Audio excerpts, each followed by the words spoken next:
Assalamualaikum warahmatullahi wabarakatuh, sahabat tani. Nah, jadi pertanyaan-pertanyaan subscriber yang muncul pada kolom komentar bakal saya jawabkan melalui sebuah video biar manfaatnya bisa dirasakan oleh banyak orang. Dan inilah video Q&A episode yang ke-25 PEM.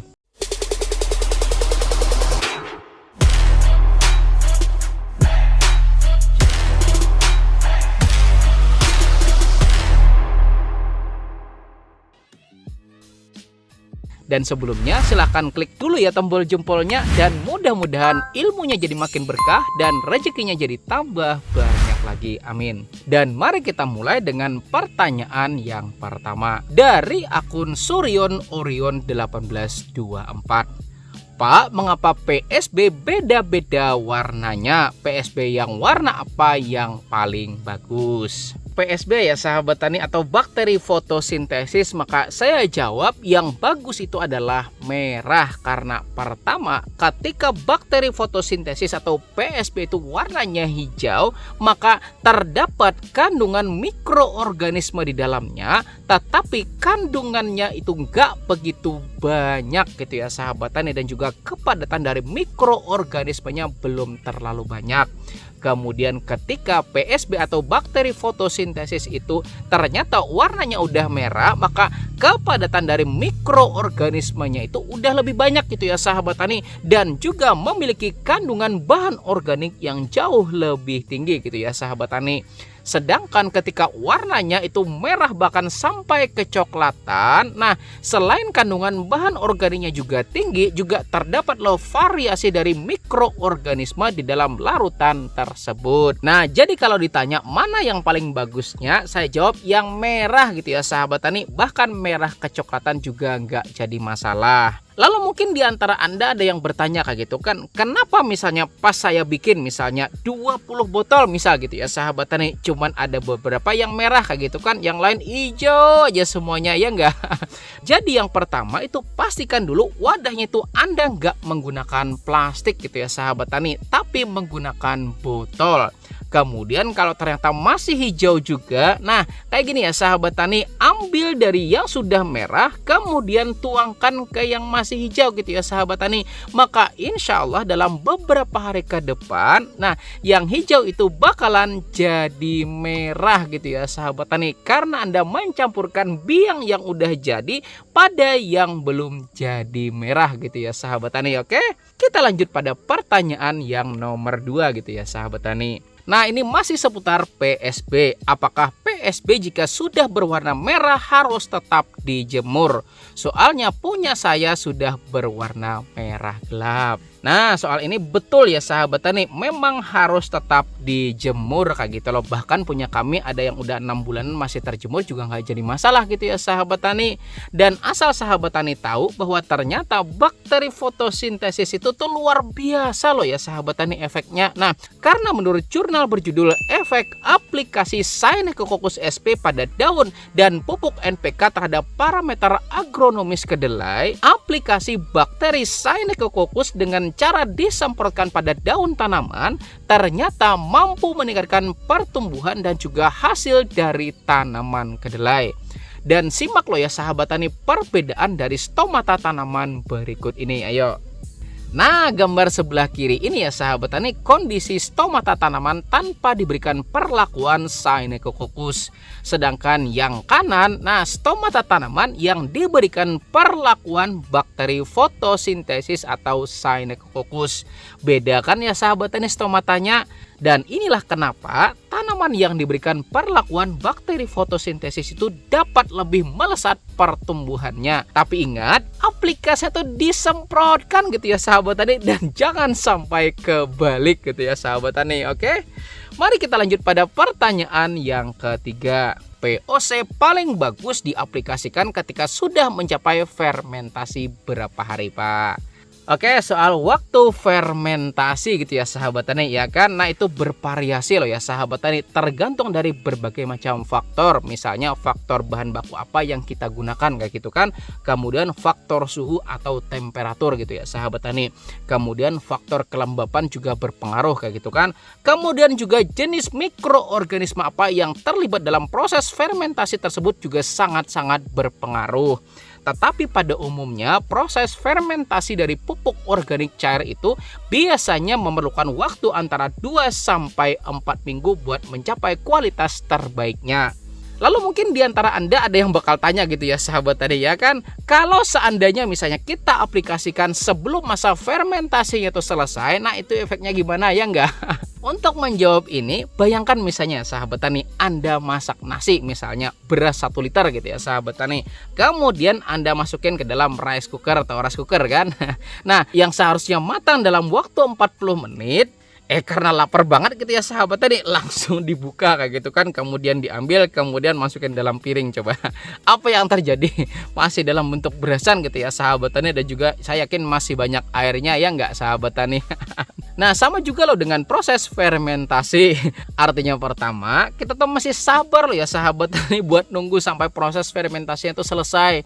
Kemudian yang kedua, kita juga harus pintar-pintar loh melakukan yang namanya manajemen waktu. Misalnya nih, kalau Anda tahu misalnya sebulan lagi mau pakai gitu ya sahabat tani ya kan. Nah, artinya sekarang adalah waktu yang paling tepat buat kita dalam membuatnya. Karena dalam proses fermentasi itu tantangan terberatnya adalah soal waktu tunggunya yang memang tidak sebentar loh ya sahabat tani. Bisa lebih cepat kayak gitu kan kalau kita menggunakan biang. Tetapi tetap kita tuh mesti pintar-pintar dalam melakukan manajemen waktunya. Jangan sampai pas lagi butuh ternyata bahannya baru bikin gitu ya sahabat tani, jangan sampai, oke?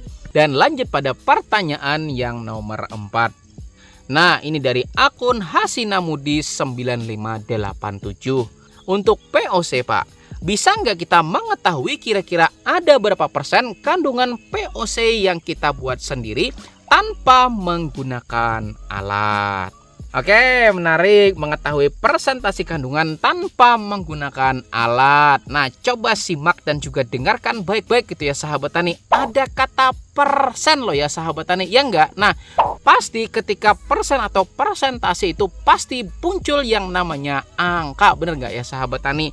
Dan yang namanya angka itu pasti harus menggunakan alat gitu ya sahabat tani buat melakukan pengukurannya. Kecuali itu bukan persentase atau angka gitu ya sahabat tani, tapi kriteria, misalnya sedikit, sedang, banyak. Kemudian misalnya rendah, sedang, tinggi. Nah, itu kriteria gitu ya sahabat tani. Dan untuk pengukurannya sendiri itu cukup dengan menggunakan panca indera aja kita sudah bisa melakukan penilaiannya. Tapi, nah ini tips loh dari saya, kalau Anda mau bikin pupuk organik tapi ternyata nggak punya alat gitu ya sahabat tani ya kan, maka tes dan ukur terlebih dahulu dalam skala atau jumlah yang lebih kecil. Coba dulu ya sahabat tani aplikasikan pada beberapa tanaman terlebih dahulu. Kalau ternyata 2-3 hari kemudian ternyata tanaman menunjukkan gejala perubahan yang lebih positif, maka artinya pupuk organik tersebut bisa dikategorikan baik atau bagus buat diaplikasikan. Maka kalau sudah tahu seperti itu, maka silakan aplikasikan pada seluruh atau semua tanaman Anda gitu ya sahabat tani, oke? Kemudian kita lanjut pada pertanyaan yang kelima. Nah, ini dari akun Nauvalnas6976. Bagaimana cara mengembalikan kesuburan tanah bekas di polybag? Di perkotaan susah Pak cari tanah yang subur, yang jual juga terbatas dan mahal. Terima kasih, sukses selalu. Nah, ini ada kata mengembalikan gitu ya sahabat tani. Dan kata mengembalikan itu artinya sebelumnya pernah subur tapi sekarang udah nggak lagi gitu ya sahabat tani, dan mau dibalikin menjadi subur kembali ya nggak. Nah, ada beberapa tips gitu ya sahabat tani, yaitu pertama, kalau ternyata tanah dari polybag tersebut Anda lakukan peracikan sendiri atau Anda ngambil dari tempat tertentu misalnya, maka coba deh jalan-jalan ke tempat itu gitu ya sahabat tani, sambil kita perhatikan kayak gitu kan, apakah ternyata kandungan bahan organiknya memang banyak gitu ya sahabat tani. Misal tanahnya tuh memang bekas jerami yang udah mengalami pelapukan gitu ya sahabat tani. Dan kalau memang kayak gitu faktanya gitu ya sahabat tani, maka artinya kalau Anda mau tanah Anda subur kembali, maka perlakukan juga tanah dari polybag itu seperti perlakuan di mana Anda mengambil dari tanah sebelumnya itu. Tetapi kalau memang ternyata tanah sebelum itu Anda beli gitu ya sahabat tani, dan sekarang nggak subur karena memang bahan organiknya mengalami penurunan, maka tambahkan lagi gitu ya sahabat tani campuran dari bahan organiknya. Dan sederhananya misal pakai kompos gitu ya sahabat tani, atau sisa-sisa atau limbah rumah tangga itu juga bisa. Kemudian misalnya bikin ekoenzim juga bisa gitu ya sahabat tani, atau bahan olahan-olahan lainnya dari bahan organik itu juga silahkan gitu ya sahabat tani. Intinya manfaatkan bahan-bahan yang masih tersedia yang bisa kita kembalikan lagi pada tanah, maka insya Allah media tanamnya bakal subur seperti sedia kala gitu ya sahabat tani. Dan kalau nggak percaya kayak gitu kan, silahkan langsung datang ke tempat kami gitu ya sahabat tani. Lanjut pada pertanyaan yang nomor 6. Nah, ini dari akun Jaya Mustafa. Pak, tentang karbon dan karbohidrat, jika 1 kg arang karbon berapa persen karbonnya? Apakah yang mengandung karbohidrat tinggi otomatis mengandung karbon tinggi? Oke, soal ini saya jawab, maka untuk 1 kg arang itu kandungan karbonnya berkisar antara 70 sampai 80% dan bisa lebih tinggi gitu ya sahabat tani setelah kita lakukan yang namanya pengaktifasian arang gitu loh. Dan soal apakah karbohidrat tinggi mengandung karbon yang tinggi juga gitu ya sahabat tani, nah bahkan dalam konteks apa dulu? Kalau ternyata konteksnya misalnya makanan, maka makin tinggi kandungan karbohidrat juga memang makin tinggi kandungan karbonnya. Makanya kalau kita punya limbah rumah tangga, daripada dibuang gitu aja yang nanti bakal berakhir jadi sampah gitu ya sahabat tani, maka mending dikelola, jadikan bermanfaat bagi lingkungan dan juga perbaikan dari udara kita gitu ya sahabat tani. Dan video tutorial mengolah pembenah tanah dari modal nasi lebihan, silakan ya sahabat tani, saya udah bikin videonya, silakan tonton pada video yang ini gitu ya sahabat tani. Oke, kemudian kita lanjut pada pertanyaan yang ke-7. Nah, ini dari akun Sekilas Kembang Buah. Beberapa kali mencoba POC rajin dikocor, tanamannya malah beberapa kerdil. Yang lain daun menebal lalu menggulung. Kira-kira ini efek POC atau media tanam? Oke, kerdil dan juga daun menggulung gitu ya sahabat tani, itu bisa jadi karena memang dosisnya itu ternyata terlalu besar. Maka buat memastikannya, coba kurangin dulu kayak gitu ya sahabat tani dosisnya. Kemudian coba aplikasikan lagi pada tanaman yang sejenis. Kalau ternyata efeknya malah tambah subur gitu ya sahabat tani, artinya memang dosislah yang jadi masalah utamanya. Kalau ternyata efeknya sama aja gitu ya sahabat tani, maka bisa jadi itu soal fermentasi yang memang belum matang, atau bisa juga soal faktor pH dari pupuk organik tersebut ternyata masih asam gitu ya sahabat tani. Jadi coba pastikan terlebih dahulu dan juga coba lakukan evaluasi, mudah-mudahan kedepannya jauh lebih baik lagi. Oke, dan lanjut pada pertanyaan yang nomor 8. Nah, ini bagus ya sahabat tani, yaitu dari akun Petani Mantap. Oh ya Pak, penggunaan kompos secara terus-menerus apakah tidak akan bermasalah bagi tanaman selanjutnya Pak? Di kampung saya ada seorang petani selalu memakai kompos yang difermentasikan lebih dari 3 bulan. Bahkan kompos yang digunakan jerami daun bambu yang telah mengalami pelapukan dan abu sekam. Tetapi kenapa cabainya masih terserang fusarium sedangkan penggunaan komposnya juga tidak sedikit? Apakah bakteri penyebab fusarium itu juga senang berada di kompos tersebut? Mohon dijelasin Pak. Oke, kompos dari jerami daun bambu dan juga dicampur dengan abu sekam tapi masih aja kena fusarium gitu ya sahabat tani. Nah, analisa saya pertama bisa jadi kelembapan tanahnya ikut meningkat kayak gitu ya sahabat tani, sehingga populasi dari mikroorganisme patogen bisa berkembang lebih banyak. Kemudian yang kedua, bisa saja ya sahabat tani dalam proses fermentasinya tidak menggunakan probiotik kayak gitu loh, sehingga masih memungkinkan populasi patogen berkembang lebih banyak dibandingkan dengan yang baik-baik gitu ya sahabat tani.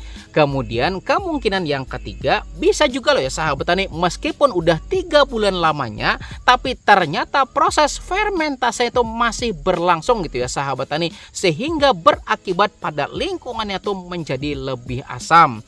Atau bisa jadi yang keempat gitu ya sahabat tani, yaitu varietas yang ditanam si bapak itu ternyata sudah lemah kekebalannya terhadap jamur fusarium gitu ya sahabat tani. Bukan bakteri gitu ya sahabat tani, tapi fusarium itu jamur gitu ya sahabat tani. Atau justru jamur fusariumnya tuh yang jadi lebih kuat gitu ya sahabat tani dan berkembang di sana kayak gitu kan.